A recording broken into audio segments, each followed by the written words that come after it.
is that time of the week again where I am here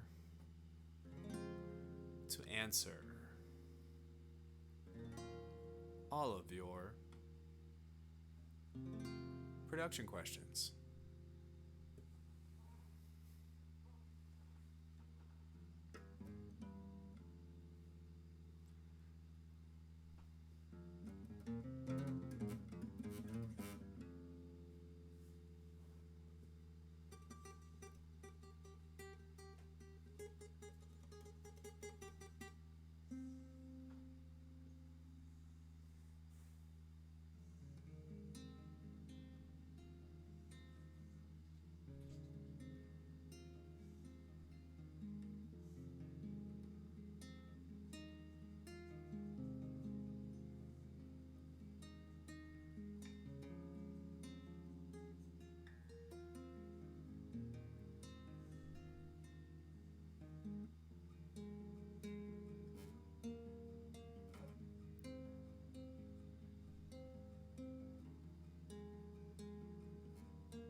Welcome, everybody.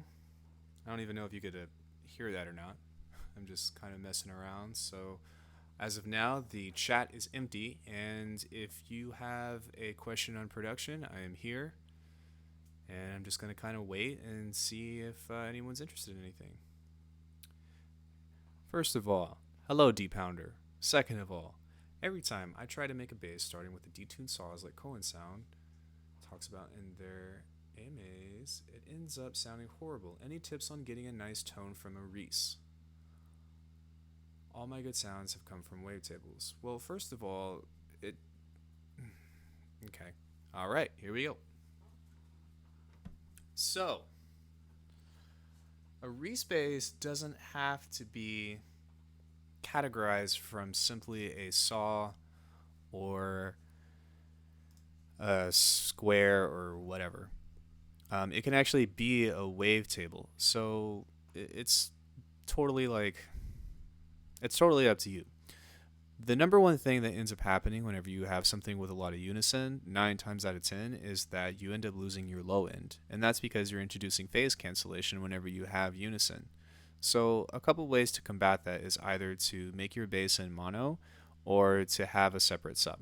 So if I play this, this is at a low F. It actually might be a high F. Let's see what this sounds like. Yeah, it's a high F. Alright, so we can give that a little bit of spread and a little bit of detune. Okay, let's go ahead and take a look at the stereo information on this. And I just want to show you what's happening on the low end that makes it sound like it's relatively weak.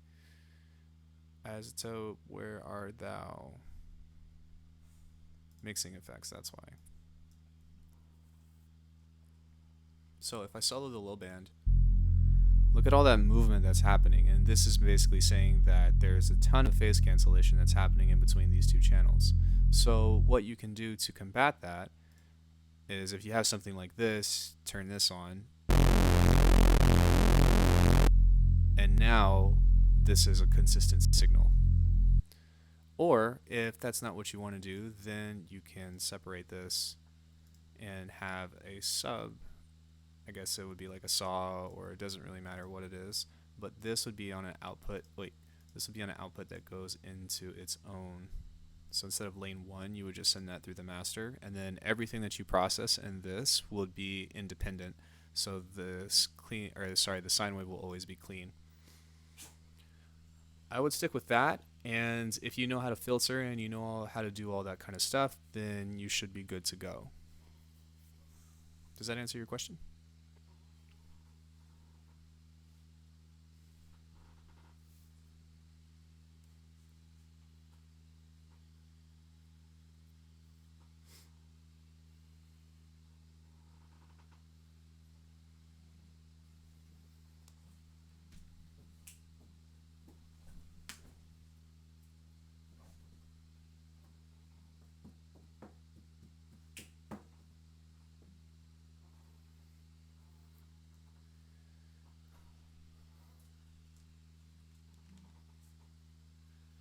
Happy birthday, Alchemy. Been browsing YouTube for longer than I cared to admit, and your channel is still one of the best ever. Have a great day, bud. Hey, man, thanks so much for stopping in and telling me. I really appreciate it.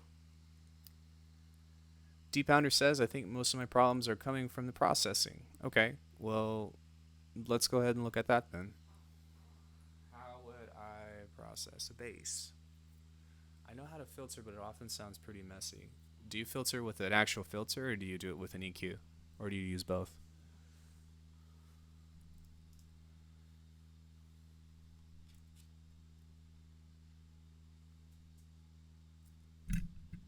Oi.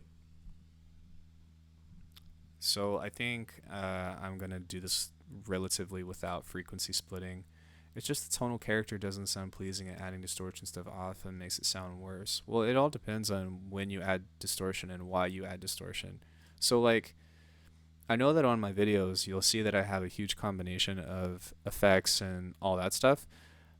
But if you're going to do something, you usually want to know why, or you usually want to have a why behind it. I mean, if you're trying to go for something specific, there is a time and a place to do things that are multiple or whatever. But yeah, you'll find that even within the processing, the stereo information will actually make a big point, and I'll show you what I mean. So the first thing that I want to do with this is I want to add some kind of enhancement to it. So I want to enhance the sound first before I start cutting it. So I'm going to pump the low end just a little bit, and then I'm going to follow that up with some distortion like this. Let's try just a little bit of this, and then let me turn the mix down a little bit. Let's see how this sounds.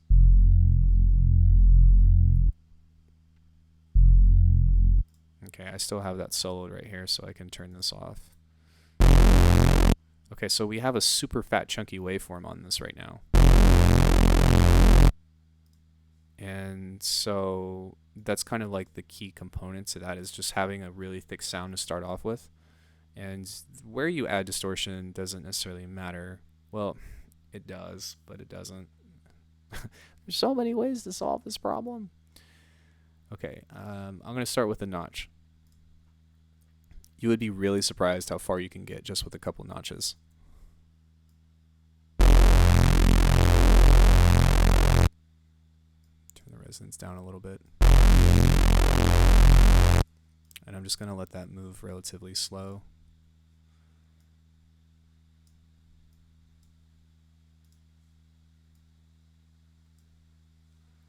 It's just a little bit too high.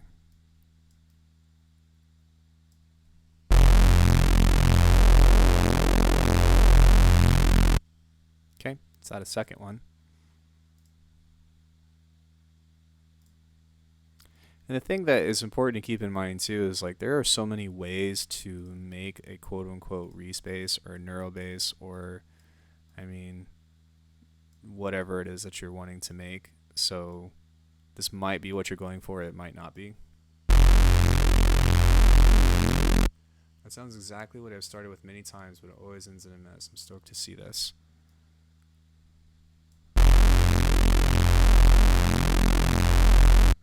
So, I mean, really, that's a great starting point. And now that we have a fat, chunky sound, I guess since you're talking about doing processing, we can do stuff that's outside the box. So, the first thing that we can look at is just looking at our detune and seeing how that sounds with these two notches on there.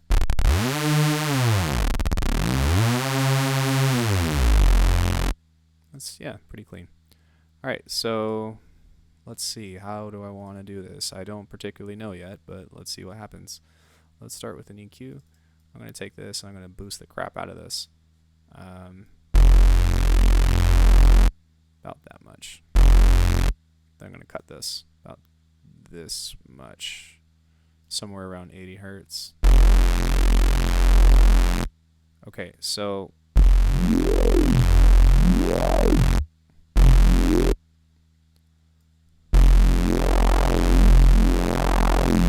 put that in your pocket for later. So the thing that we need to think about is, like, what do you want to do to it? You know what I mean? Like, do you want it to have a movement? Do you want that to play super nice? Do you want it to, you know, are you trying to, Koan Sound has a very particular sound, but there's still a lot of different sounds that Koan Sound makes. So, if you're trying to create something that's kind of like the sampler thing, where it's like boom, boom, boom, boom, boom, boom, then what we would do is we would just destroy it with filtering. And if you want something that's a little bit cleaner, or you want like a actual movement pattern or something, then we would probably just try to start with something that actually has an LFO shape, or sorry, a multi-stage envelope thing. But yeah, I mean, like if you're looking for the short answer, then you could definitely like go on to something. You can even use Ableton stock filters and stuff, and just go on here. You'll notice that right here on this preset that I use, there's a dual output. So 1 and 2 is a high pass and a low pass, and then on a second channel, that's both of these are stereo. This is going through a band pass. So if I play this, it's already kind of getting that particular tone. Happy B-Day, man. May this year around bring you lots of adventure, love, and inspiration. Thank you, brother. Appreciate it. What would be the benefit of using EQ versus filter and automation? I've heard automating with an EQ with certain automation isn't a good idea. Well, I don't know where you heard that from, but I mean, the thing about, so I don't know if filters work in the same way or not, but I can tell you this much. If you automate, like whenever you do stuff with an EQ, it actually shifts the phase of things, which can be desirable but also not desirable. But the reason why an EQ is a really good like place to go or a place to start is because you have so many bands that you can do complex filtering with. So there's already 3 bands on here that I can filter this out and cut and do XYZ whatever with. So it's a really great way to get complex sounds. The signal flow that this works in is serial. And it's something that I had to discuss with one of my mentors about, because I was talking to them about doing that stuff. But like, like that classic Skrillex, Scary Monsters and Nice Sprites or whatever, like it was automation. Part of it was automation EQ, where this would be automated, and then they'd move together to create a vocal tone. So an example of that would be if I were to move this right here. We already have that filtering that's over on the Volcano, but listen to this.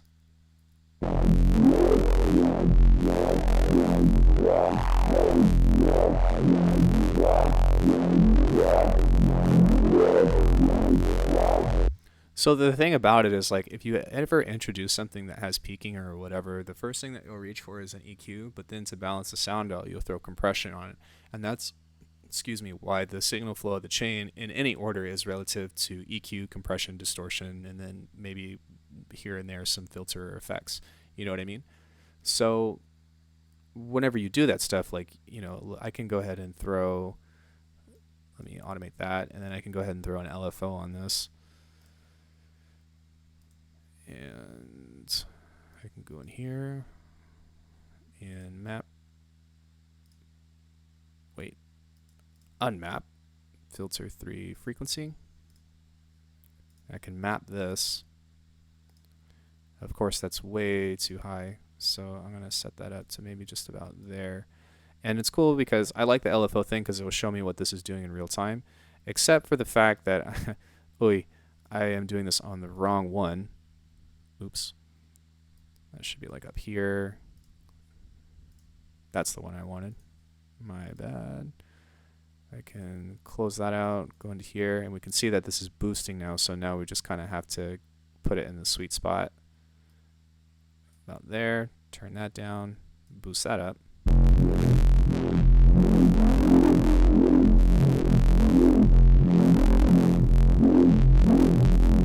And then we can mess with this with here. That's a little bit too low, so it's a little bit too fast now. Alright, so looking at this, whenever this is frozen, this stuff is all kind of coming up right here and emphasizing, so I can even go ahead and boost this a little bit and see what happens. Alright, hold on one sec. Let me catch up with chat. Hey, your music is very crisp and has a lot of clarity without having to go through all the crazy details. Do you have any general mixing tips or practices that you use? Yes, the first thing that you want to consider is volume. Everything within my music, I try to balance out through volume before I do anything with EQ first. And that will ultimately help you be able to layer not as many sounds as you want, but a lot more sounds to get everything sounding nice and together, as opposed to just reaching for an EQ and cutting everything but cranking the volume. Hey, I have a question. Do you know how to make something like this? It's the stab at the sound at the track at 120. Maybe not exactly, but a good starting point will be nice. Okay, you're going to have to tell me what song it is, because for some reason, whatever link that you may or may not have just sent did not show up, and I don't know how to change that. So if you just tell it to me, then when I'm done answering this question, I'll get to that as well. Okay, give me a sec though.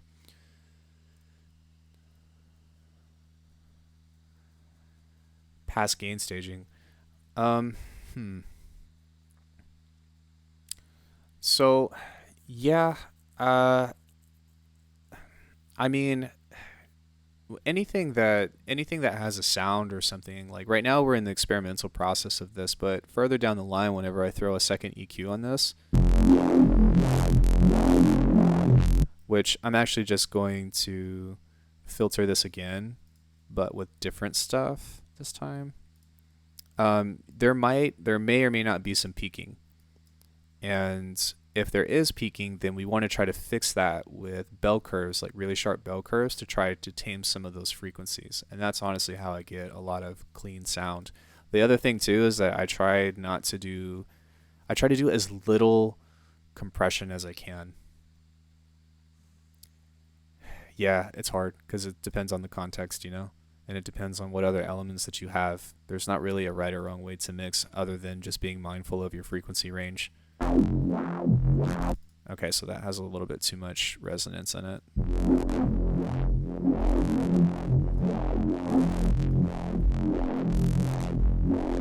So something that's cool is you can take the mix down.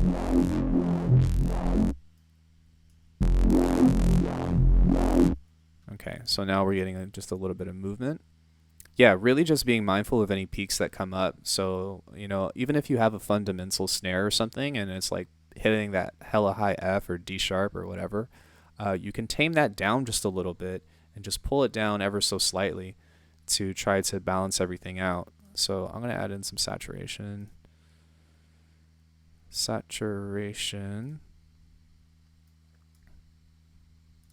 Put this on, turn the clipping on. Okay, so now would be a time that we listen to this and we're like, all right, well, what else do we want to do to the sound? What else can we do? How can we make this more interesting? And the first thing that you can always reach for, of course, is resampling it. What if you did a video running mixdown stages of the tracks you've made, because that shit is clean.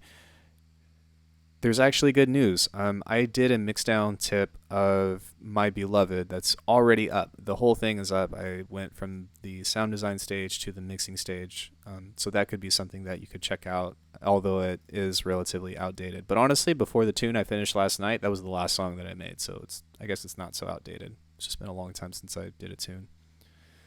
So, yes.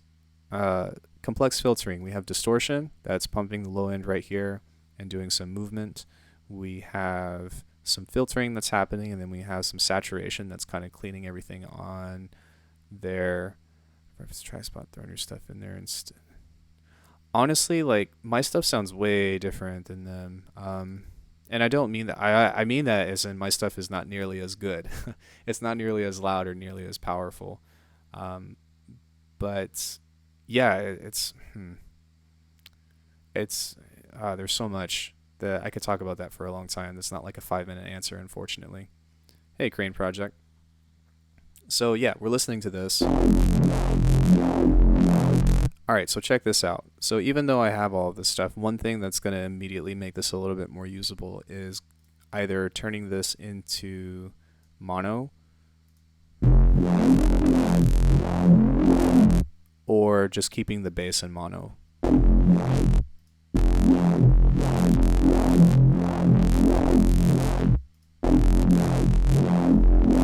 If you really feel like it needs it, then you can always reach for an OTT just to get a little bit more crispness.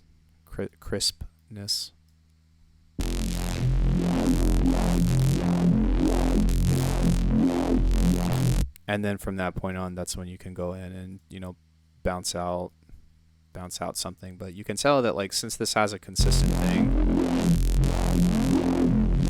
Like, this isn't something that I would just play over a tune. You would have to, of course, do more to it. Chloe, A Distant Planet, Drum and Bass Arena. All right, you're up next. So let me finish this up and then I'll get to it. Okay, so I'm going to consolidate this and then normalize it. And you can just go into here and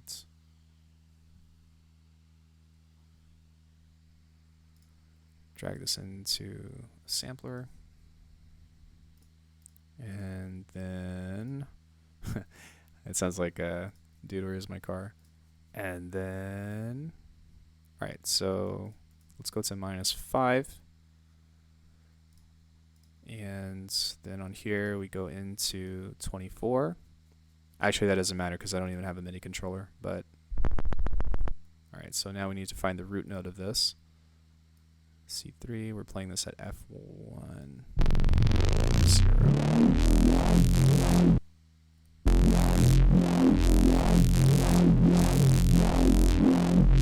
And from that point on, we can just play with the transposition and see how this sounds.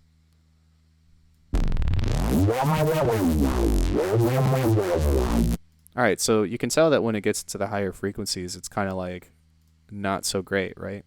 So we can actually throw in another filter right here, and we can make this move as this is playing. So I guess we'll just kind of set this at an arbitrary rate. And again, this isn't so much like, I'm not thinking about this too much, I'm just kind of showing you some things that you can try. It's a little bit too low.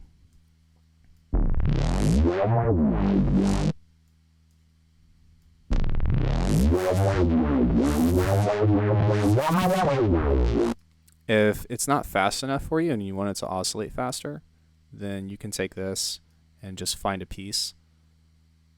Probably right there would be good. And then turn snap off, and then maybe just push this forward just a little bit and give it a little bit of crossover. Crossfade. Come on. Crossfade. So now it won't clip whenever it plays back and forth. And then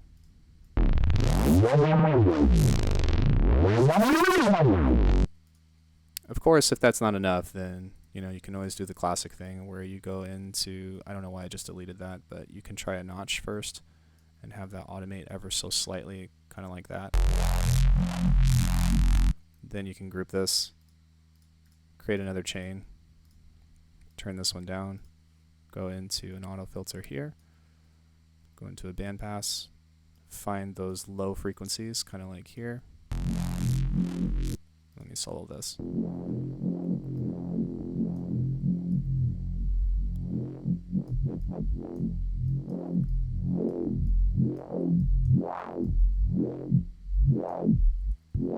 And then when you have some of the original signal introduced, then it will kind of balance it out just a little bit.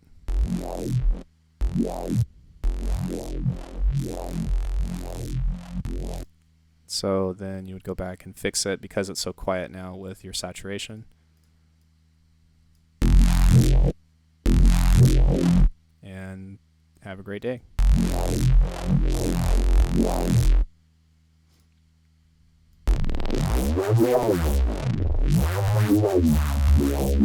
So the bandpass is what's giving it its wompy, womp womp womp, and then this is keeping a clean signal, so that way you'll still preserve some of your sub and still have some things to cut through as well. And really what it's going to come down to is just a matter of like, is this enough resonance? Is this in the right spot? Or am I going to do an automation lane where I create a movement out of it? But I'm telling you, it's probably not even that your bass is bad.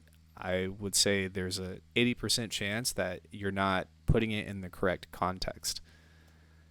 And I think that's what it comes down to, is more so just like, it's all about context. All right, so I'm going to pull up his bass, Chloe, A Distant Planet, really quick. You guys won't be able to hear it, but I'm going to see what this bass sounds like. Chloe, A Distant Planet, Drum and Bass Arena.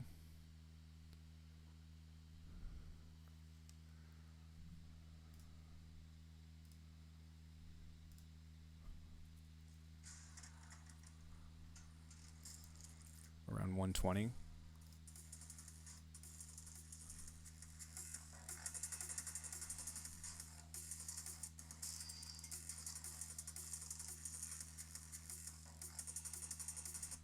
Okay.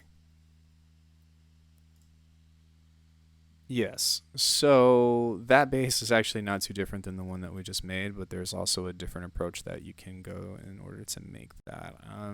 That's kind of like what people would categorize as like the disprove bass or something of that nature. And what that kind of comes down to is just like over distorting something hella hard. Like you can even probably do that with a sine wave. So let's try that. Let's go into Serum this time. That's a saw. We'll do a sine wave. And we're just going to give this some crazy distortion. No, this one, wave shaping.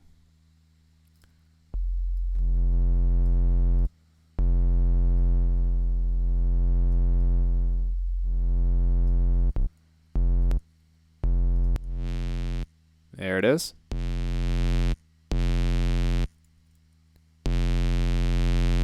Let's give it just a little bit of noise. And that's, from what I hear, sounds pretty similar already. You can change the noise if you like. And then from there on, it's probably just filter movement. We need to go into that, need to go into that.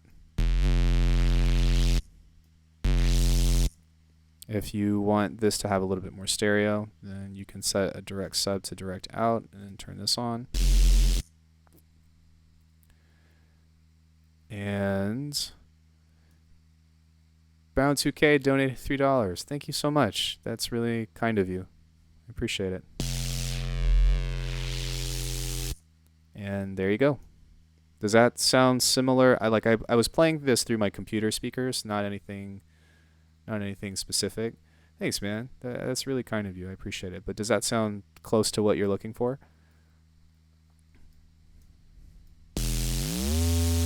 That's funny. That's only coming out of one speaker. I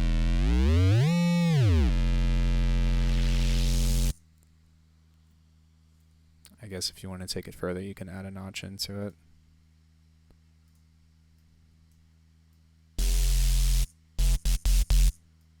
Set that there. Set that at a really slow rate.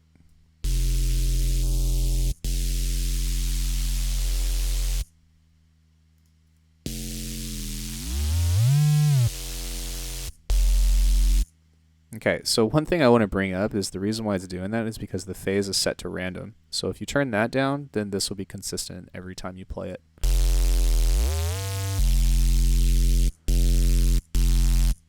So it's always going to have or start on the same phase, and it needs to be you need to make sure that it's on both this one and this one because. Thanks, Carl Popper. Appreciate it, man. It's in 2 hours. It's in 2 hours. So, yeah. Does that answer your question? Are we good?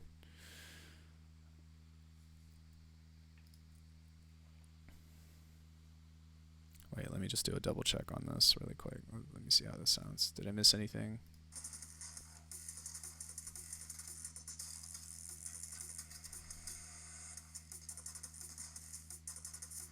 Okay, so there are some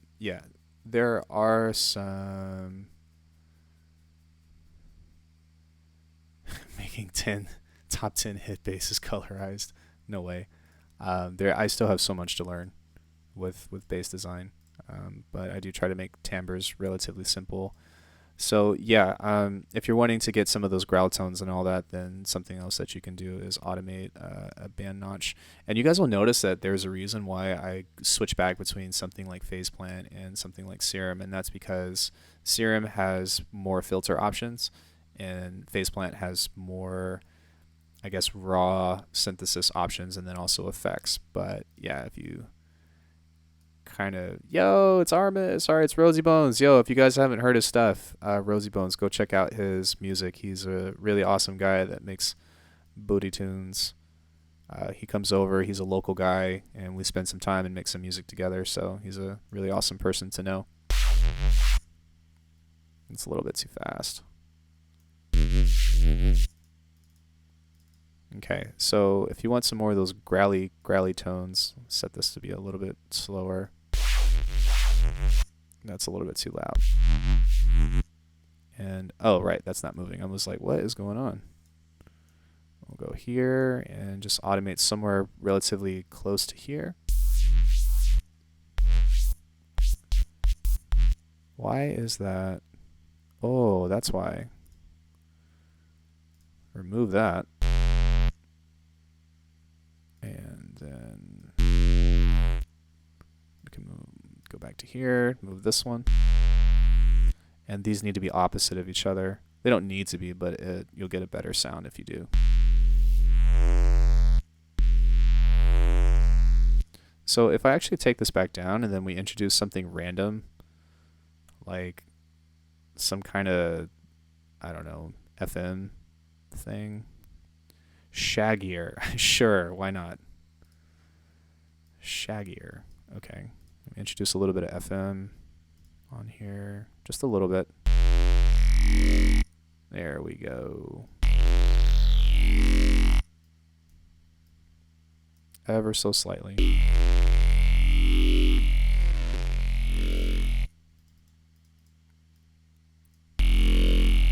So one way that you can kind of control all of this too is you can come in and grab in one of these low pass, and so you get this kind of stuff.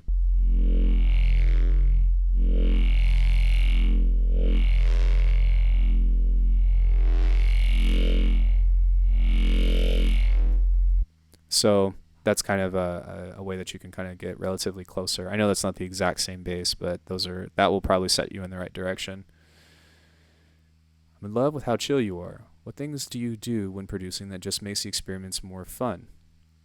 I love coming up with really bizarre workarounds for no reason. Obito Uchiha says, happy birthday. Thank you so much. I really appreciate it. Making sure I'm caught up. All right, so when it comes to that stuff, for one, I do my sound design in a separate project. And the one thing that I try to do and consider is I try to make sure, or I try to look at my production and say, like, where am I weakest at? What is the one thing or right now where I feel like I'm weakest in my production? And then I'll just go and then try to do something of that nature. Another thing that you can do is you can look up on YouTube of, like, you can't see my other screen, but you can look up on YouTube of something that's like, how do I say,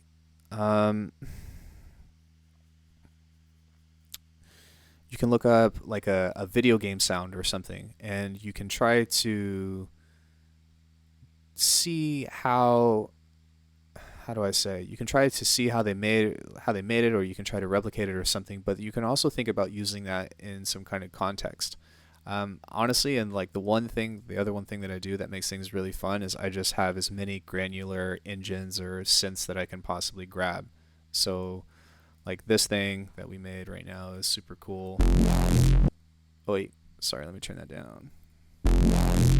Right, but I'll go into here and then I'll throw Portal. Portal is currently my favorite synthesizer thing or granular engine right now, and I'll just literally try anything on it and see how that sounds.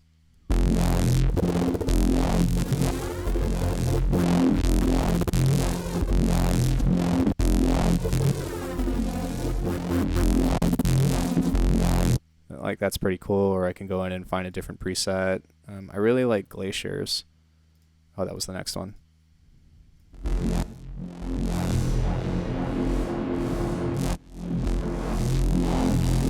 And just trying to find different ways to come up with unconventional sounds is just one of the best ways and most fun and inspiring things that you can potentially do.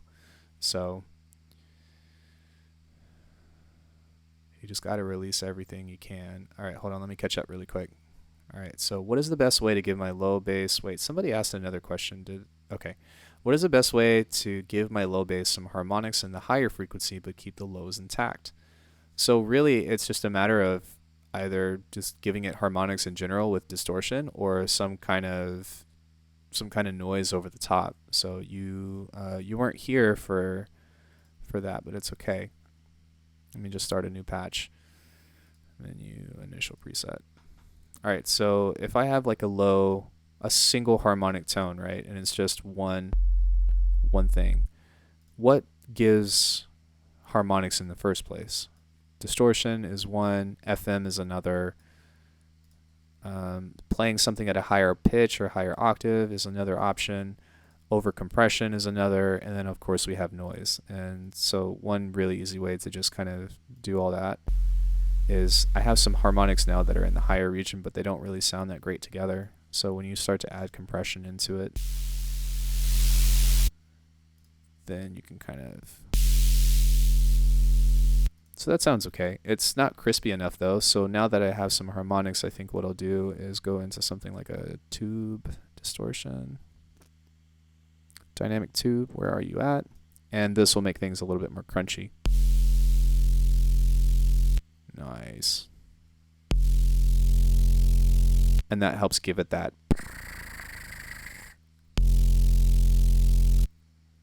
And then if you need more, then you can always reach for a saturator. Or so if you look at that through an EQ, you can see that there's some nice tones right here. If this is too much right here, so this is our fundamental and these are our like odd frequencies, then you can just cut those out.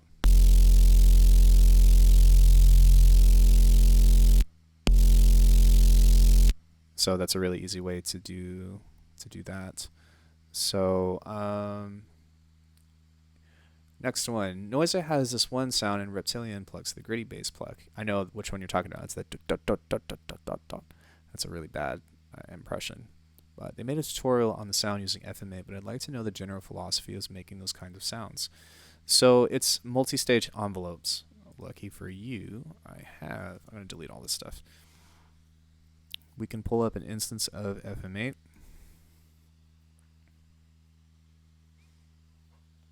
Oh, I love FM8. I don't use it very much, but it's really cool. So what it comes down to is these envelopes right here. And hold on, let me pull up something really quick.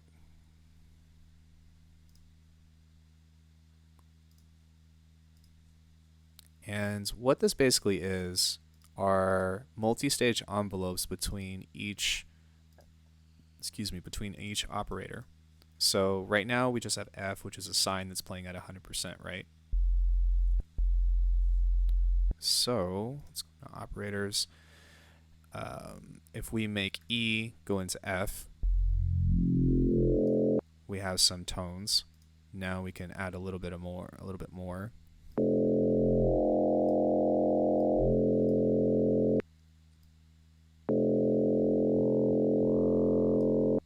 And then add a little bit more. So what I'm doing is just kind of sending this in to build harmonics off of this.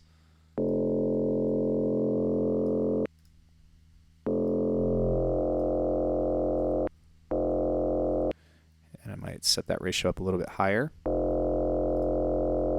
Set this one up higher as well. It's not doing anything.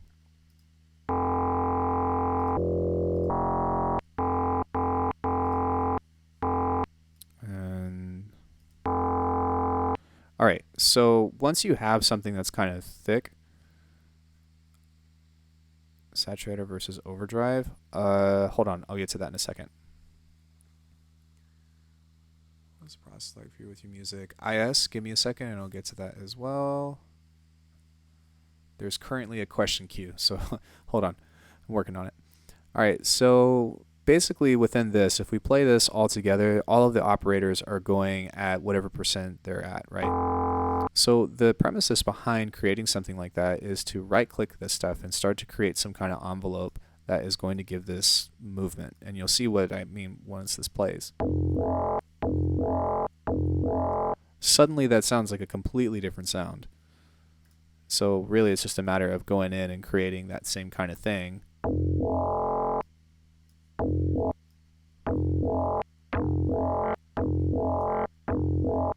in doing that as well.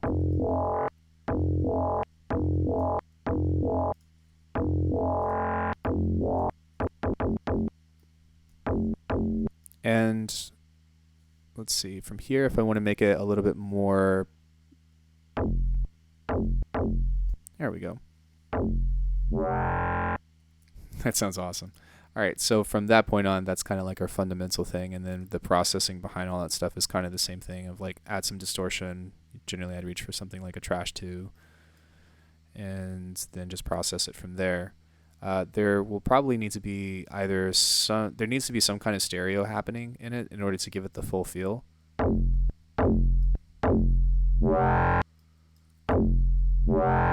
So one thing that you can do is actually even add a bit of reverb, like a really short one, but don't just like slap it on right here. You need to create a chain or have it go into a high pass of some sort. So what I'm going to do is go here, and this is high passing everything below 162 hertz. Then we go to create chain. So this is our wet signal, wet, dry. And then we just turn the decay to super low.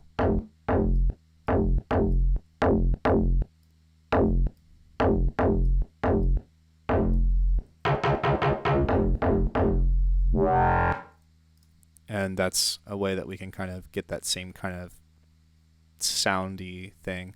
And it works because it keeps the lows out of the reverb, and that's kind of one of the important things. Otherwise you get some crazy phasing going on. But yeah, basically you just make an envelope. You make start with the general tone of all the operators happening all at once, and then come back in between these, go to your envelopes, and just start creating something that is kind of like matching up. I know, man, it's really nice. Really nice. And you can either make this methodical and make them all the same envelope, or you can do just a crazy different one. That's kind of whatever. It's kind of up to you to do.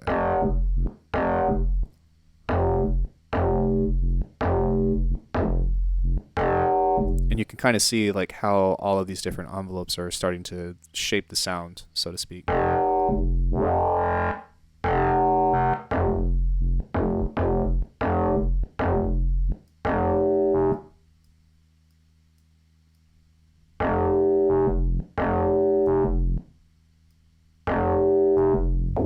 And if you want some detuning, then you can go here. That sounds freaking awesome.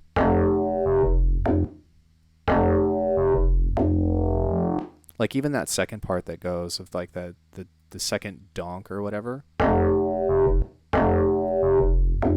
That one. Like that's, yeah. So yeah, if you want more stereo, you can always add some chorus to it, but that's kind of the premises of how a bass like that works. All right, let me see. What is the process like? What has the process been like for you with your music and sound design and your style that you're developing in regards to building confidence to actually release music? So Rosie Bone replied that you just got to release everything you can and build motivation to finish and release content that helps you out.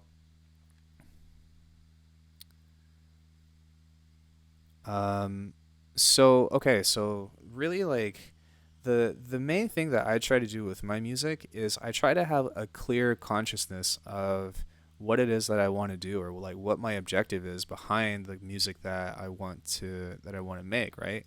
So I've been talking about this for a really long time, but somewhere in here on my notes, it's somewhere in here. I just don't know where it is.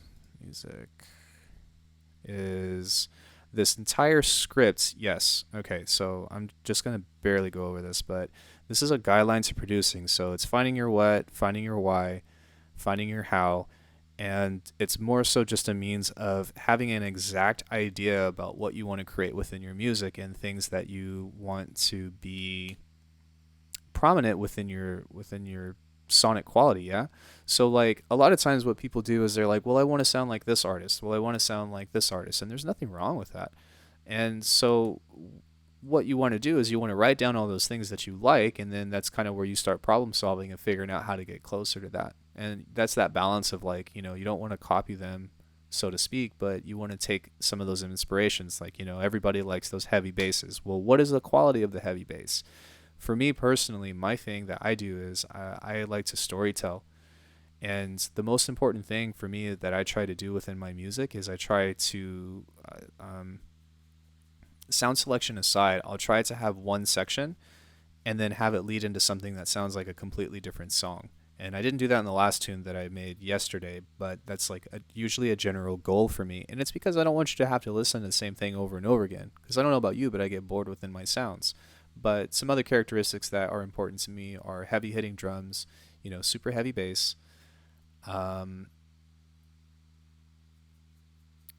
And Carl just donated $5 with a question. Thank you so much. Stick around for a bit and I'll get to it, okay? But I try to decide for those things and then I try to figure out how to get there. And so one big inspiration that I have is from Echo of how they do that, of like they start off with this general idea of a song and then it goes into something completely different and it's just like, oh my gosh, this is so cool and this is so memorable and powerful, and I'm like, man, like this is so neat. So that's kind of something that I took direction from. But that's generally my approach. And then as far as like applying it, what I try to do that doesn't always work out is I try to do all of my sound design in a separate project that kind of has some feel of like some dark tones or, maybe some melodies, maybe some basses, some drums and all that. I bounce everything to audio and then I try to just arrange from there because it generally makes things a lot easier. Or if it's not working, I'll throw it in Portal and then just create something else beyond that. So that's kind of my general approach. All right, so let me see. All right, so Carl's question: how do you make the decision to use chorus, flanging, and phaser when sound designing? Like, what is your usage of each and when? So the thing that we want to try to keep in mind is that, the thing that we want to keep in mind is like those three things have a particular characteristic, right?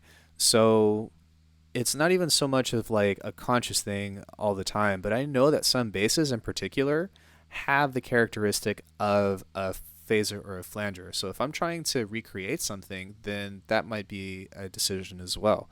We kind of have to figure out what the purposes of these tools are in the first place, right? So like, what is a phaser? Like, what is a flanger? What is a chorus? All of those things are stereo enhancing things that add interest to our bass. So if I wanted something that would be like a flanger on this per se, for one, it's a creative decision. So that's like the first thing to consider. The second thing is like, well, what does this actually do?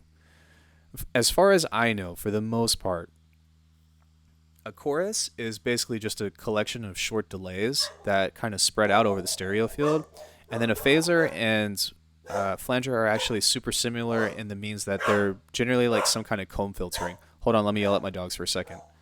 Hey! Hey! Calm down. Go lay down. No. Go. Go lay down. Go. Crazy dogs. Sorry. So within this, let's see how this sounds. Okay, so that actually made the sound way cooler, in my opinion. And that is kind of something of like just throwing it on there and being like, well, does this work? And in this particular case, I think it did. So that's kind of something that you can, kind of consider in the first place. And then it's just a matter of like throwing these on there and then figuring out where it goes, But one thing that you want to be consider, oh my gosh, these guys are going crazy. Hey! What are you barking at? Go. So one thing to be considerate of is that you want to make sure that these effects don't go over your bass. So like right now, this is over the entire stereo field. There's no like low cutoff on here, so that means that the flanging is going to be happening on my sub as well. And that's one thing that you generally don't want to do when you're working with basses. So again, I would go that would be the purpose of going into a frequency split. 9 times out of 10, the reason why you split frequencies And okay, like this is a subjective thing, but 9 times out of 10, the reason why you frequency split is because you're trying to preserve your sub and you're trying to keep it clean. I think my brother's home or something. They're just going nuts. So yeah, that would be why I do that. Yeah, Jake asked me the difference between saturator and. Wait, let me go up. I didn't forget. I just sort of forgot. Where is it? Difference between saturator and overdrive.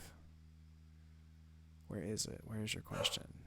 Saturator versus overdrive. Okay, I wanted to make sure that was the right question. All right, so the only difference between those is that they have different algorithms for what kind of distortion they are. And there's not really a right or wrong, but you'll see even on something like, okay, so even in Trash 2, it's just a means of the wave that it's applying or adding harmonics about. So in a means of something like this, right, you can see this is the distortion algorithm as far as this field that this is being applied to. Yeah, thanks so much for hanging out. That's what I'm here for. You can see that this one is a triangle clipper, so you can see that on these, you can see that this is this shape, that's that shape, that's just a slight twist with a little bit of bending, but basically it's just a means of a distortion type. And generally what that falls down into is tube, saturation, some kind of amp, oh my gosh, overdrive, fold back. There's there's a bunch of different kinds, but that's kind of just the means of how all that works, and it just has a particular characteristic. So like, believe it or not, like you can actually even use stuff like vinyl distortion. Like particularly in the past, I've just used this to generate like vinyl sound, but you can actually take the crackle off and throw that on the vinyl thing as a means of adding some kind of strange harmonics to it in general. Thanks for answering my question. Will you marry me? No homo. Only if there is some kind of like financial mutual gain from that. All right. So how do you wait? I've got a question. So my problem is when I got a bunch of nice sounds that I love, I start trying to put them together. The problem is when I try to mix it with some drums, nothing makes sense anymore. So okay, I have this problem too, and that's something that is super common, and you're not alone on it. Hold on, let me get some water really quick. My mouth is really dry.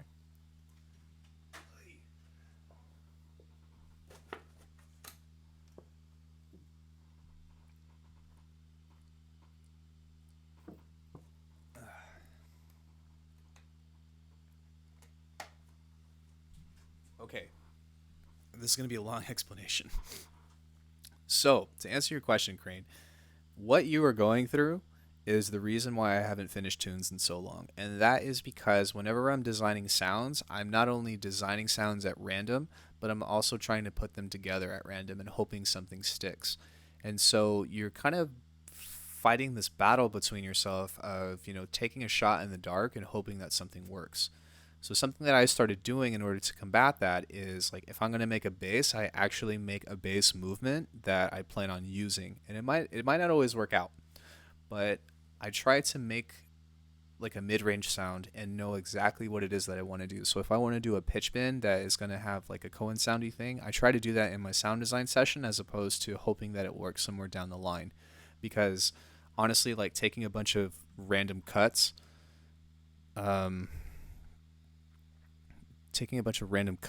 like, oh, that's straight from Audica, so I can't I can't claim those. But yeah, taking a bunch of random cuts from something and just hoping that it's kind of like that, and then saying like, all right, I'm going to try to take this part, and then I'm going to try to take this part, and then I'm going to try to this part and create a riff with it is something that does not work for me very well. So start with a sub, and start with, how do I say, start with some kind of bass idea in mind. So listen to a reference track or something and don't try to create that bass, but maybe try to create the same movement of a filter or whatever. And that takes a little bit of skill to know the means of doing so. But Even if it's an LFO pattern that's like a roller and a DMB tune or something where it's just like dun dun dun dun dun dun dun, like start with that to where you know that it's going to be easy for you to put drums over, if that makes sense. And that will help you kind of bridge the gap. It's really hard to start a track without any means of direction whatsoever. And so if you kind of try to give yourself something to go off of, it's really easy for you to build ideas off of, even though it might take you somewhere different than you had initially planned, if that makes sense. I hope that answers your question, because like, man, I've been going through this too, and I totally get it, and that's kind of like my thing. All right. Carl Popper says, I love your top-down explanation of things. Makes the advice so much more applicable and useful. Thanks, homie.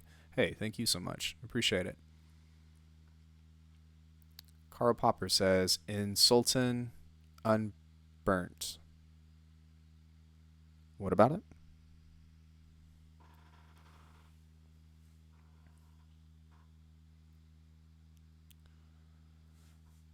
Oh, okay. So just know that in the chat the links don't work. I haven't figured out how to make that work yet. So let me highlight this and then I'll pull it up.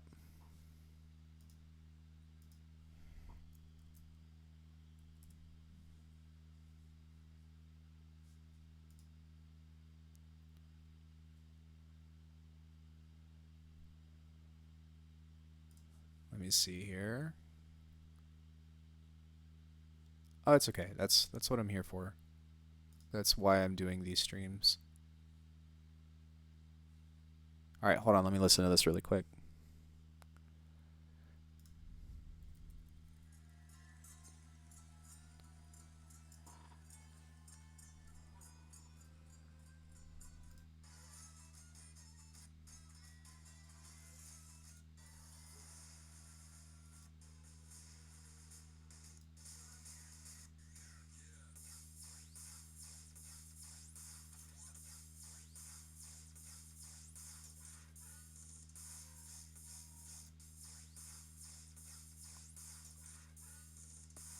Okay.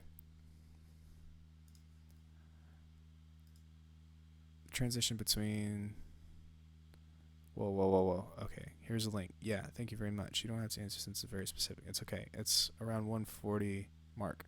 Transition between the first drop and the second drop. First drop and second part of the first drop. Sorry for the spam again. Yikes.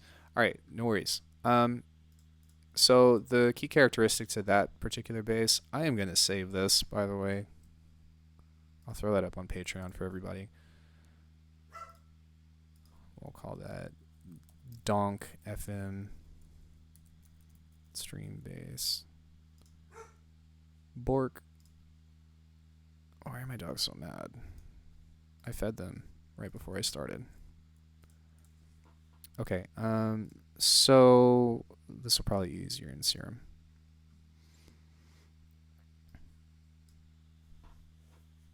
All right, so the key characteristic of that squelchy stuff, in my opinion, is one of two things. It can either be from high resonant filtering, which would be really hard to control, but a better way to do that would be using a frequency shifter. So let me just make some kind of growl bass first.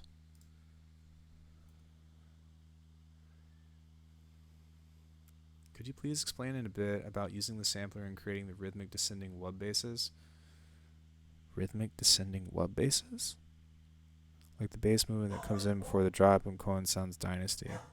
Okay, I can try, but if I'm making a bass like that, it's probably going to take me a little while to explain. So, hold on. Dude! Remy! Remy!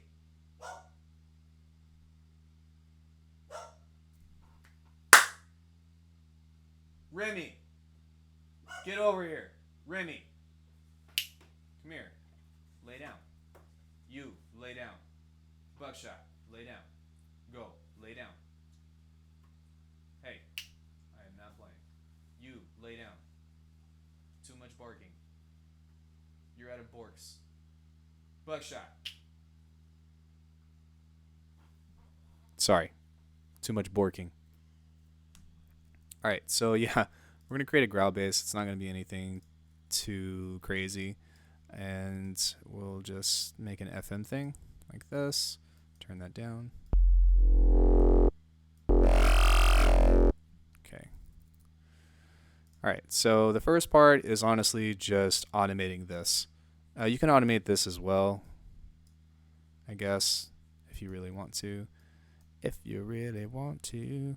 And you can set this to a trigger, and then you can kind of just make this wub. Wait, that was a little bit too much.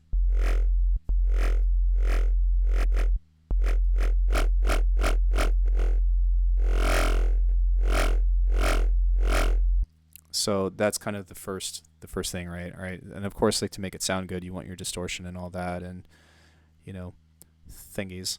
But after that, what you can do in order to make it squelchy is go into a frequency shifter, and this is going to destroy the sound, but it's okay because we're going for an effect in particular. So check this out.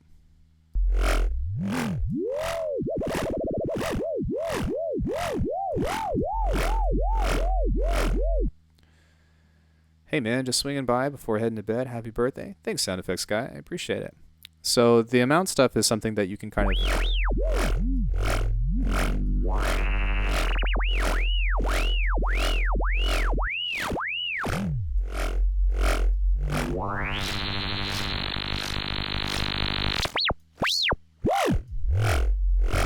So that's one thing that you can kind of automate in order to create an effect. And I wouldn't do that with purpose. I would just try to create a movement within that. But yeah, if you're going to do like filtering, the filtering route and specifically, then whenever you do stuff,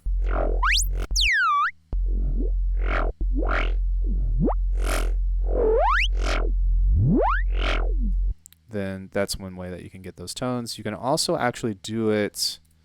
I have to use a different filter. I don't know why Volcano doesn't have a notch. That's really annoying. You can set a high filter thing up here.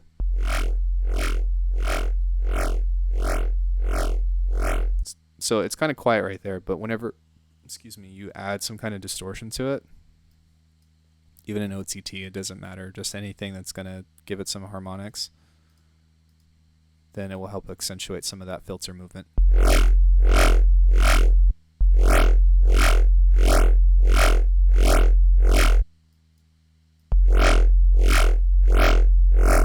So in this particular context,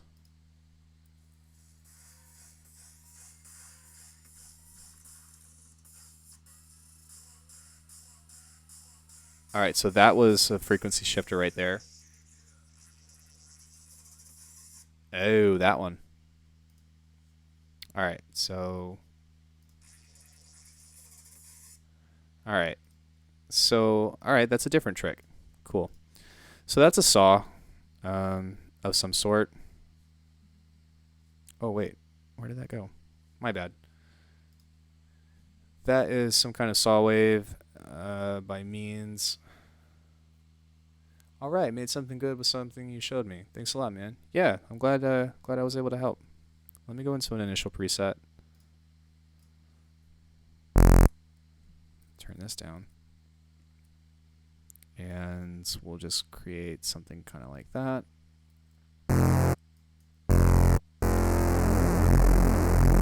That's a little bit too much.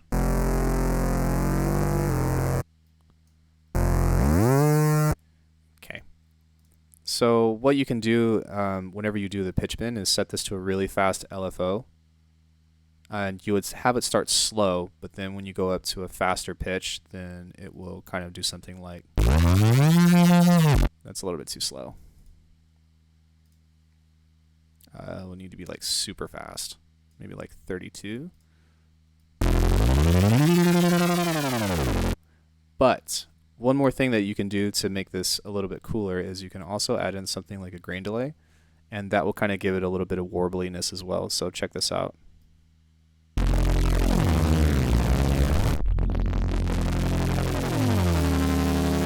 And you might have to play with the time of this.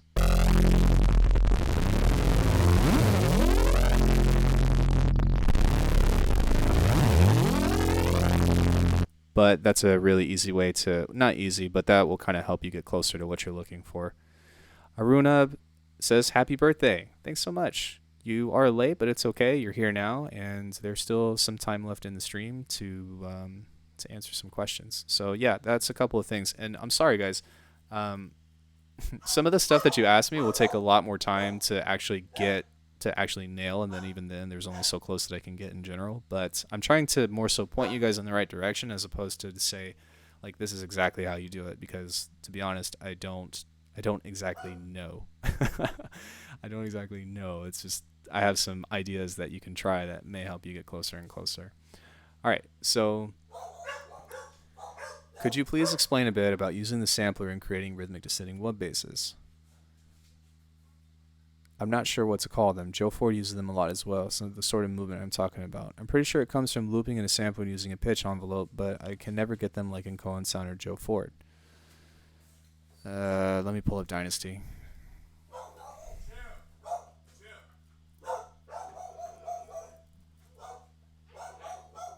All right, let me shut the door really quick. Oh my gosh.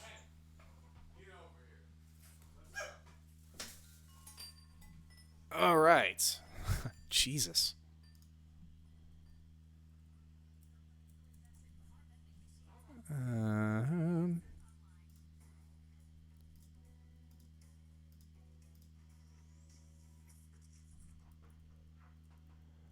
Oh, that one. Okay. So that one's a lot. That one in particular is just going overboard with. Yeah, that one in particular is going overboard with filtering. So let me actually see if I have a Cohen rack on here that will kind of give something like a similar idea. Let me look at my basses.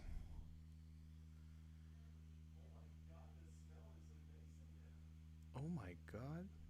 I don't know if you guys can hear that or not. It's pretty funny. Let me see.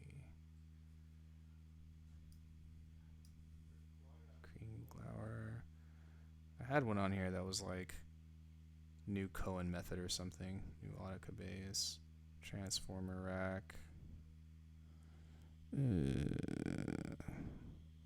Let me see what this one is. Oh yeah. Hey, look, there you go. Hey, yeah. So, all right. So what that comes from is having something that just has a shit ton of filtering on it. And that in particular is, I don't make these basses anymore, but I really should. Yeah, so the source sound from coming into that is just a sound that has a crap ton of filtering on it. And then all you have to do is just kind of play with the pitching in the sampler. So.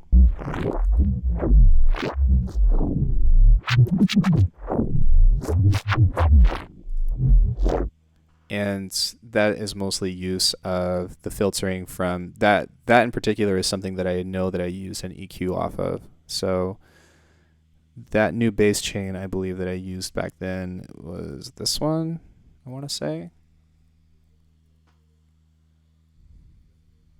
Oh, dear Lord. Let's see what this sounds like. Okay, yeah, it is the same one. All right, so on this particular chain, it's something that starts off super simple, which is just a saw wave and half square, half this. I think I drew this on accident, and then I detuned these both in that particular position. Then there's not really a whole lot of movement going. Is there? Okay, there's not. That's just me boosting the lows, cutting the low mids. And let me see. Hold on, let me check if there's something on the phaser. Okay, so this is actually kind of important right here. Is this will, let me turn off all this other crap. God, it's so much.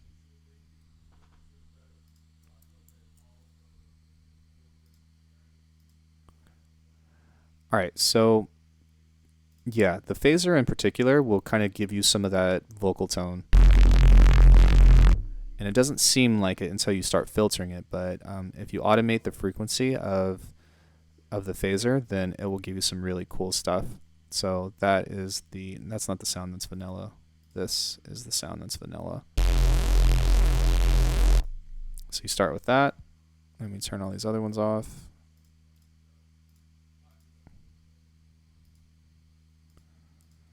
All right. And then we go into some distortion.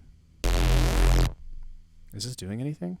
Yes, it is. Okay, so there's tape saturation on the mid band and crunchy grunge on the high band. Then there is some flanging. Then we take it through some more distortion, which is just that. Camel Crusher. More distortion. Dear God.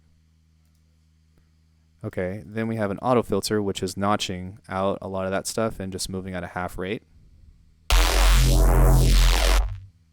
And then we are cutting a lot of it out with the morph filter, which is basically just morphing between a low pass notch and a high pass, also band pass in between all that stuff. So then on here we have an audio effect rack that's doing the same thing that I showed you from before, where we have the original sound and then it's split it by band pass that's doing a fourth movement. Then we add some saturation. There's another notch at the end of this auto filter. That seems a little fast. It is fast. Maybe try that instead. More saturation. And then the grain delay is just kind of chilling here. I think I'm not actually even using that. Yeah, so you would bounce out a note, which is an F, and I actually want that to be a little bit wider here. Actually, no, what I'm going to do is I'm going to duplicate this and use this.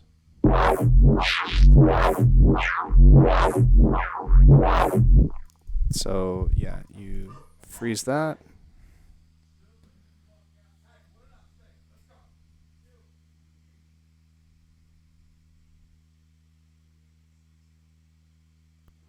Dogs are psycho today.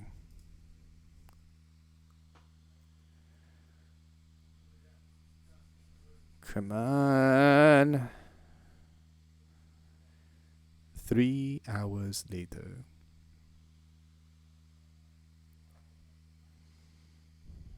Hallelujah. All right. Sorry.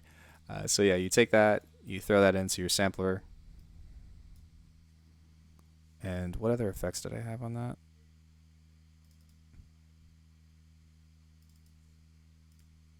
I'll check it in a minute. But yeah, so once we kind of have that whole stuff, then again, you just throw that into sampler and you go here. And a cool thing is on the filter function here, you actually have that same morph thing. So you can do that twice and go into that morphing thing if you need to cut it more. So you can do that here. I don't think that I actually need that though. But yeah, you go into here, you go into F1.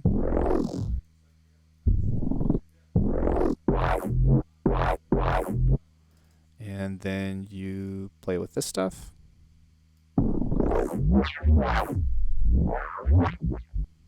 And there you go.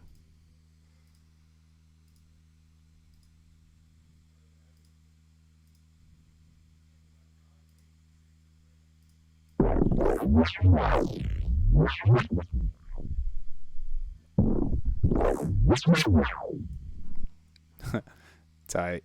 Does that answer your question? I think if I wanted to make it more so like not warbly, but wet, that's when I would add something like a phaser in there.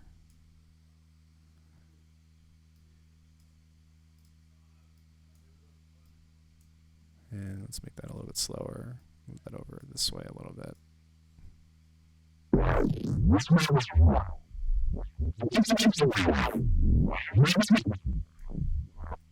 Boom. So yeah, that's how you would go about doing something like that. But kind of the key characteristic of that wasn't even like the exact processing. It was just basically doing a crap ton of filtering on it and then balancing them out with more distortion, doing more filtering, more distortion, and then taking all of those sounds or all of that movement and stuff and throwing it into a sampler to kind of create that tone. I will also say that Cohen Sound does this way different. They do specific frequency splitting, whereas I did not do frequency splitting in this. But it's kind of up to you if you want to do that or not. Yeah, it doesn't matter which one you want to do. You can use the transposition or you can use the pitch bend, but it's kind of irrelevant of what you want to do. I mean, you can also have it go into something like a envelope. So I can go in here and go into that and see how that sounds.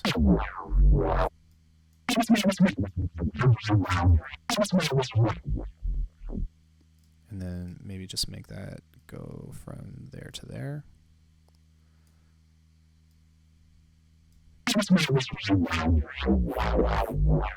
And then sometimes that's really cool to do both the transposition and the pitch bending, but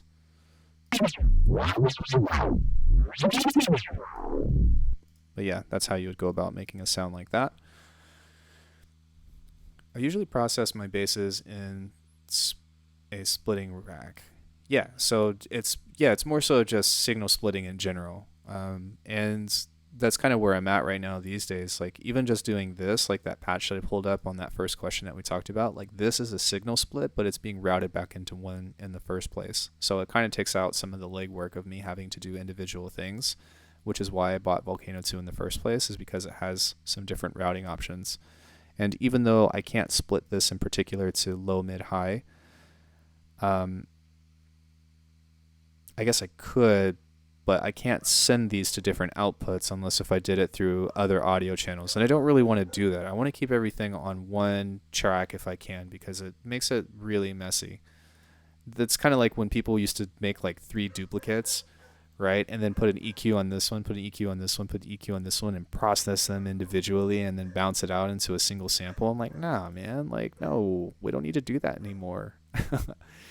We're in 2019. Just do it all on the same track. Split the signal. That's why I like Ableton so much, though, is I can literally just group something and then do the split that way. Makes things a lot easier for me in the long run. Does that answer your question?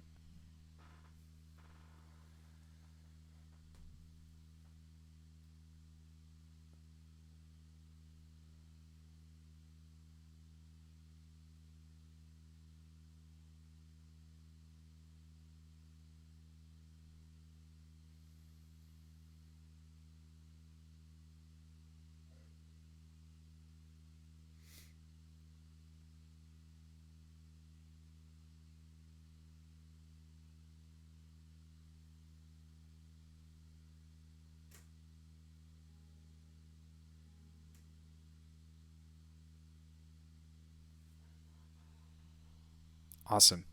Awesome. Awesome. Yes. Yes, you try to be deliberate with the decisions you make when it comes to filtering and distortion and all that stuff. If you can be deliberate with it, then a lot of times you'll get closer and closer to the stuff that you're trying to make more specifically. Maybe bounce out a couple different ones and fade them together or something. Yeah, and sometimes you might have to do resampling like more than once. It might not just be one instance of bouncing that out. You might have to do it again and again and again. So don't be afraid to do that. Yeah, absolutely. I hope that, yeah, I just hope that I'm trying to be accurate with the information that I'm conveying. I might look at this 6 months down the road and be like, oh man, that was not. But I can only give what I have in the moment because I know what I know. Crane Project. Do you know how to recreate the Boo Poison's drop bass sound? I can't figure out what it is. Okay. Boo Poison. Let me see. I haven't heard a lot of these tunes that you guys are sharing with me.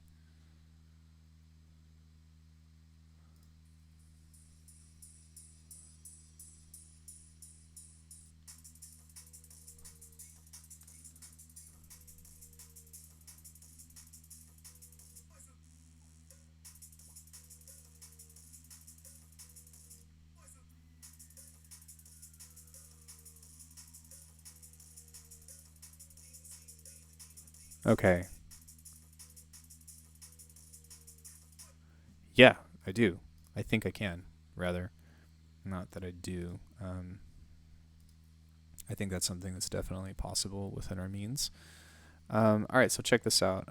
The characteristics of that particular bass are a pitch bend sine, and then it also switches into it's. I can't tell if it's a square or a saw, but I feel like it's alternating between the two.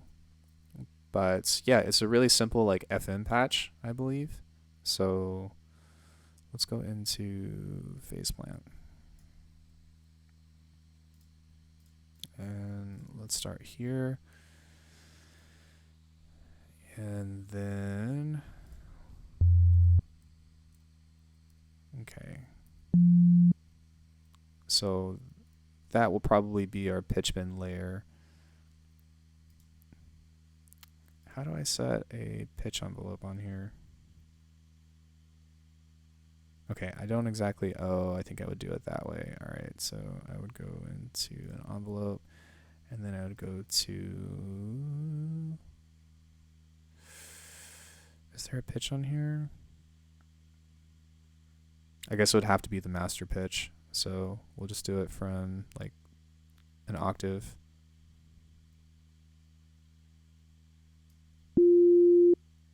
And set that up this way. And the key to this is to make the decay super duper long.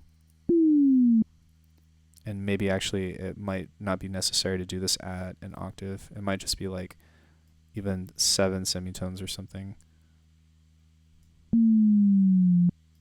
Yeah. Why is Faceplant's thing so finicky? Okay, so on here what we would do is create the sub on its own and set that to an output. And then we would turn this down an octave. Maybe turn that down a bit too. And you're kind of getting something similar. So if it needs some more harmonics in it, then you can do some like super duper. I might even just try to use this on here and just a little bit.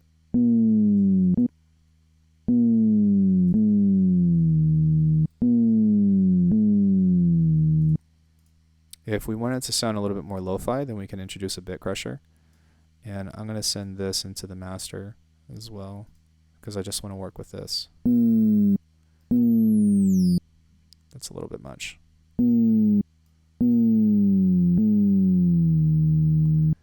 Let me turn this down a little bit. And then what happens if we switch into...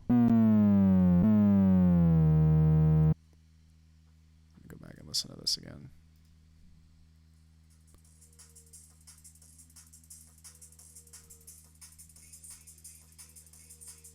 Yeah, so I think that the key characteristic of it is more so just getting the pitch envelope right. And that might even just be 2 semitones. And then maybe make this a little bit faster.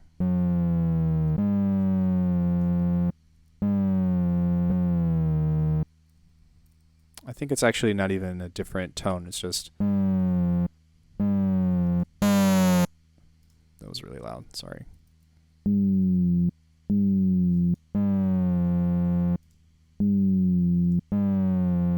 then what happens if we spread it out a little bit?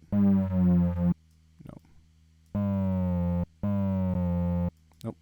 So yeah, I think that it's more so just a matter of getting this correct. But as far as like the actual sound goes, like it's super simple, and you can kind of just play around with the with the FM just a little bit. But you really shouldn't have to do much more work than what we have right here to get it correct. It's a super simple bass.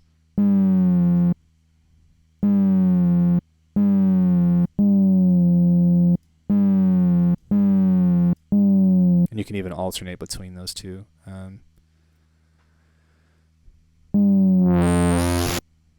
That was cool, but not what we're looking for. Fart.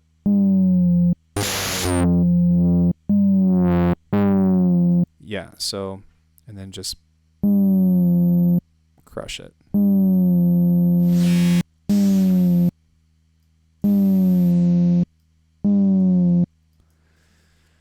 Another Sultan request in his song Face Slam is the main bass and the first drop sounds like real metal pans hitting each other. How would you go about this? All right, let me finish up with this one, and then I will get to it. Let me listen to see if there's anything else happening on this.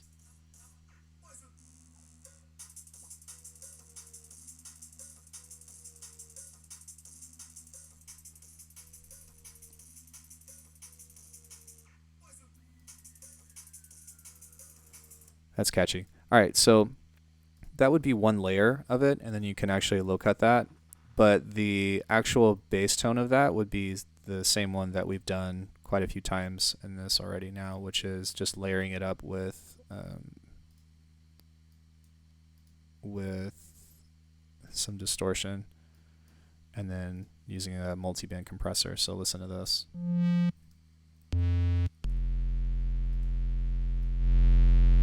So this is the bottom end of that layer, and then you just layer it with that top one, and kind of you can either play them together, or you can also, I guess, maybe even do this at a higher octave.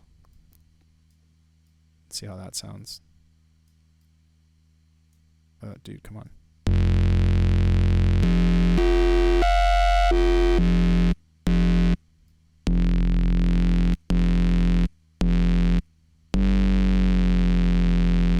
Okay, so yeah, I would actually recommend doing it separately, because if you process these together, then you get too much of a thick sound.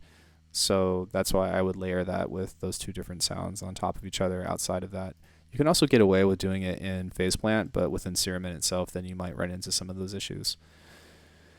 Okay, another Sultan request in his song Face Slam.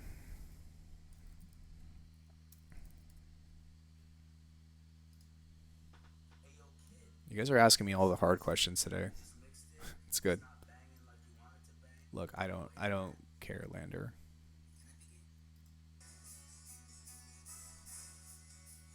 And the first drop sounds like real metal pans. Okay.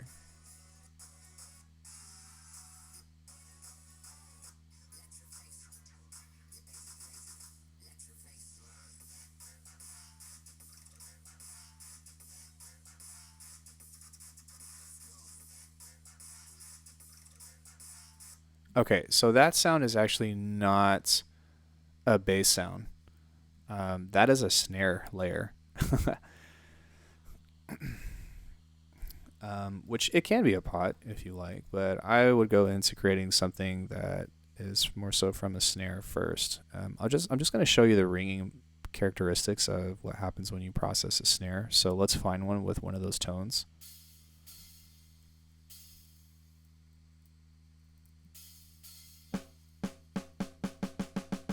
Okay, so you probably can't hear it right now, but let me find one that has something that's a little bit more metallic.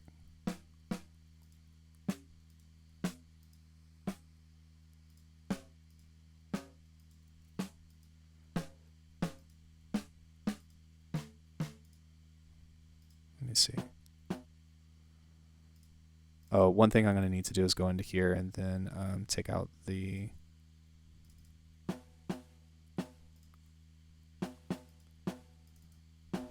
There it is. All right, so listen to this.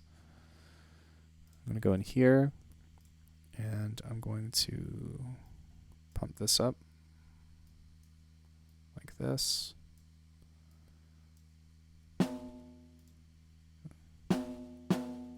You hear that? That's the sound of Champion.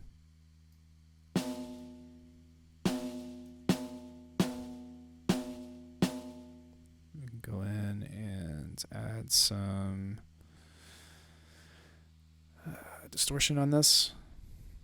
So basically what I'm doing is I'm just taking the snare and then blowing it to hell.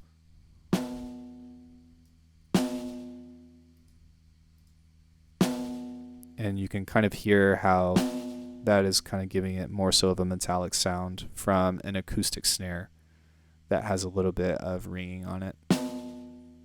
So yeah, let me go into an EQ.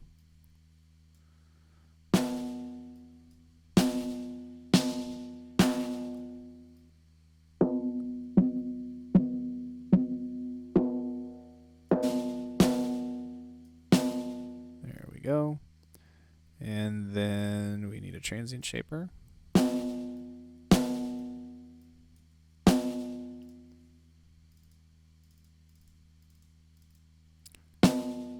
That's a little bit harsh. But basically what you can do in order to like make that super apparent is the first part is to just destroy it with distortion and not really even worry about like the headroom or anything. So like if I were going to do that, the easiest way to destroy a sound and like overdo it is with Camel Crusher. And we just kind of back off the compression a bit.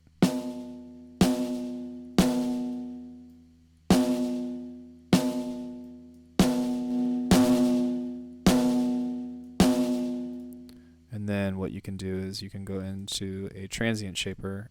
For this particular case, I end up using the CLA drums on this. The only thing that is important on this is the only thing that we're using is a transient shaping right here. So any transient shaper will do. You can even use drum bus for this if you want. But this is just the one that I like in particular. And you just...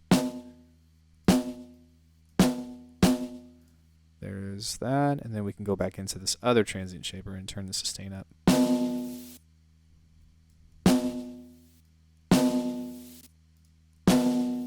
And it's not the same one, but if you listen,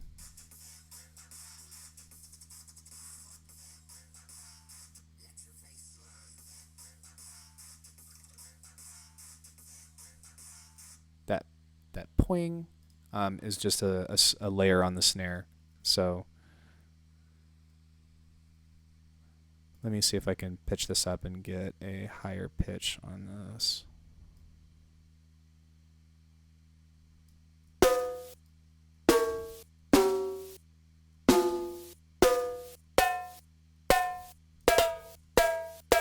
And you can literally just use that and then add in just like a little bit of reverb, or you can even use a short delay if you want to make it more metallic.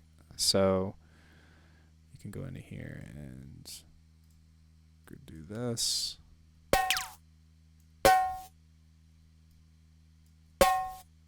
There you go. And then let me throw that before a distortion and see what happens.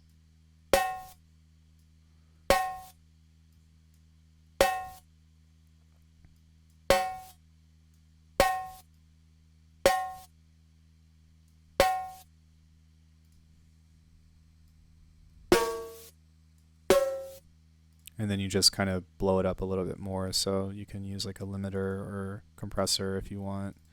You can even go to the output and turn this up too.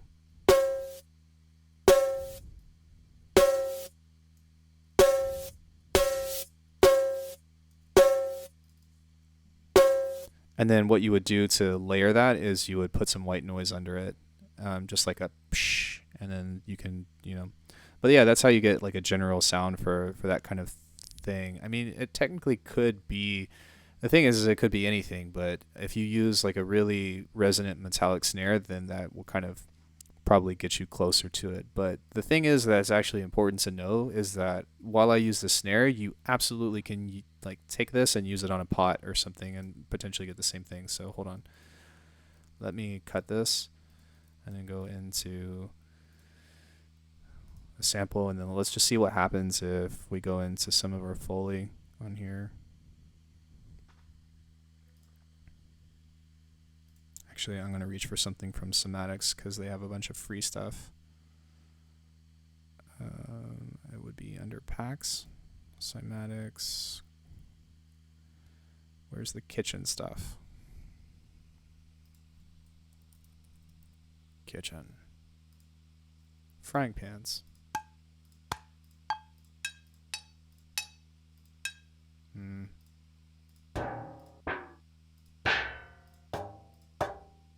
I don't like that either. Maybe a pot? Alright. Sure. Let's try that, and then let's place this here. And, oi, not twice. Let's see what happens whenever we play this. Yeah, that works well. So, yeah, you absolutely can use a pot or a pan or something and apply the same kind of processing, but that works just as well, I think. So yeah, does that answer your question?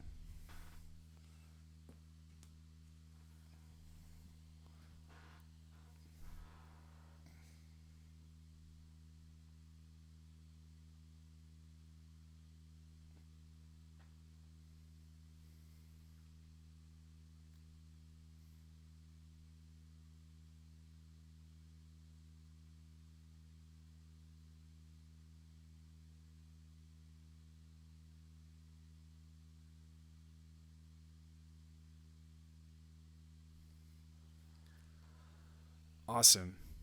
Well, I think that's all the time that we have for today. I generally, whenever I do the production question things, I usually do it for about an hour and a half once a week. So, yeah, I really appreciate you guys joining me today and hope that my stuff was somewhat informal to you all. Excuse me. Thank you so much for the birthday wishes, and thank you also for the donations. That's really awesome and nice of you all. Yeah, I appreciate everything. If you guys need more information or you want to ask more specific questions, then feel free to hop on the Discord, which is at the Fox Den, and all those other things. If you guys are interested in that other patch that we made out of FM, I'm gonna go ahead and put up this patch on Patreon, just as a means of keeping you guys updated with content and all that. But other than that, thank you guys for joining me today, and I hope that you guys have an awesome weekend. I'm going to go not party, but do productive things for my birthday tomorrow, or I guess tonight in 40 minutes. So thanks, everybody. You guys are awesome, and I'll see you again soon.